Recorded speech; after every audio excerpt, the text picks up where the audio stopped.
With you in a moment.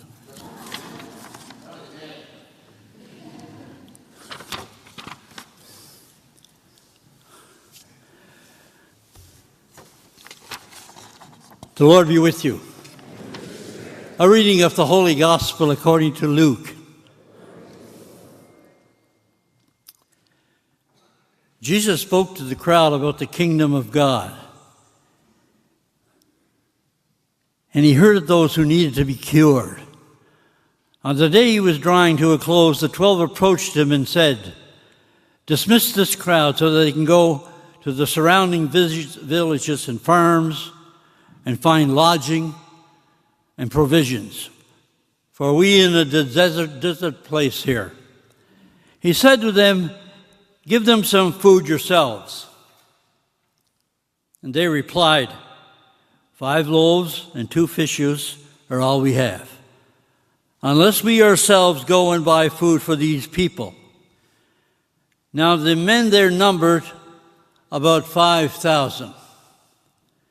Then he said to the disciples, "Have them sit down in groups of about 50. They did so and made them all sit down. Then taking the 5 loaves and the 2 fish, and looking up to heaven, he said the blessing over them, broke them, and gave them to the disciples to set before the crowd.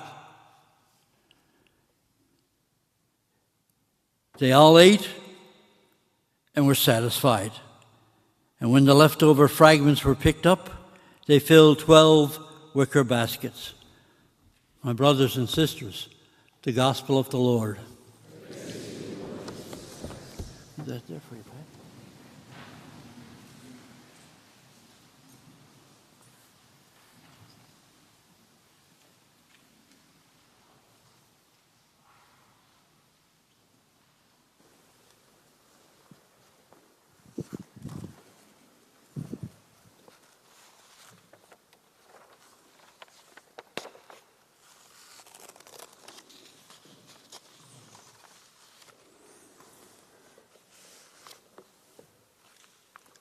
Sitting together for a meal can generate a special feeling of togetherness. Each of us will have our own memories of table companionship or fellowship. Many of these will be happy experiences of celebration and laughter, maybe of love received and shared. And some of those memories of table fellowship may be sad times, when we were more aware of who was absent than of those who were present to us. Jesus shared many of those types of table fellowship. He shared them with his disciples, and it's likely that when sharing food with his disciples, he also shared with them his vision of God's kingdom. It's part and parcel of the power of the gospel reading today. We're told that Jesus is able to feed 5,000 with very little. But the power of the story is that Jesus doesn't just do it miraculously, but that he calls on his disciples to feed them. And they say, "Well, what do we possibly have here? We've only got 5 loaves and 2 fish. And Jesus says, "Tell them to sit down," and he begins to pass it around. I like to think that part of the miracle is that as people start passing the food around, other people who had been hoarding their food began to share their food as well.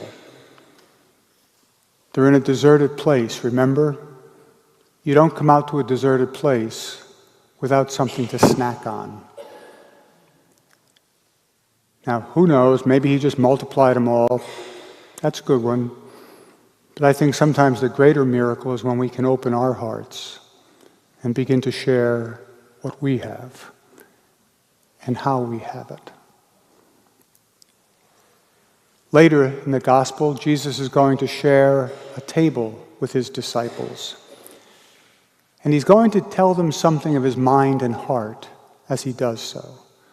Of all the meals that he shared with them, the meal that stayed in their memory more than any other was this last meal together. It came to be known as the Last Supper. And we hear about Paul is talking about that supper as he's come to know it from the disciples. In his word picture of that Last Supper, he's telling us what stands out in the memory of the early disciples of Jesus. And it captured the imagination of Jesus' disciples for ages to come, right up to ourselves. And notice he did more than just share his vision with his disciples.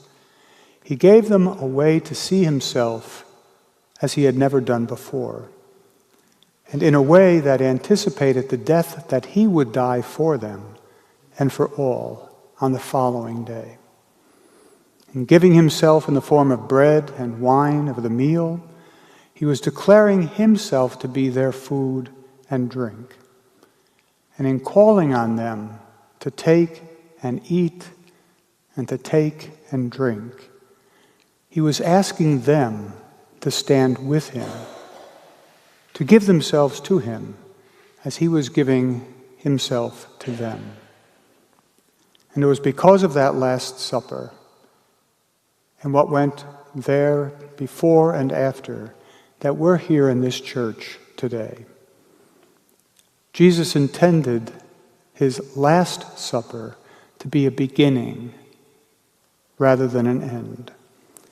It was the first Eucharist that the church ever celebrated. And ever since that time, the church has gathered regularly in his name to do and say what he did and said at the Last Supper, to take bread and wine, blessing both, breaking the bread and giving both for his disciples to eat and drink. Remember, Jesus continues to give himself as food and drink to his followers. He also continues to put it up to his followers to take their stand with him, to take in all that he stands for, to live by his values, to walk in his way, even if for some of us that means the cross. Whenever we come to Mass and receive the Eucharist, we're making a number of important statements. We're acknowledging Jesus as our bread of life, as the one who alone can satisfy our deepest hungers. We're also declaring that we will throw in our lot with him, as it were, that we will follow him and be faithful to him all our lives in response to his faithfulness to us. And in that sense, celebrating Eucharist is not something we do lightly. Our familiarity with the Mass and the frequency with which we celebrate it is not something we do lightly. Every time we gather for the Eucharist, we find ourselves once more, if you will, in that upper room with the first disciples. And the Last Supper, with all it signified, is present to us. As you come forward this day to celebrate Eucharist, to celebrate common union with the Lord and with one another, I pray that you might open your heart and your mind in such a way that you might be able to use the gifts and the talents that God has given you to make this community a little better place because you're in it. And I pray that strengthened by the Word, by the Eucharist, and by the community around us, we might be strengthened in such a way that we can go back out into the world to make it a better place and to feed the hungers of those who need our help.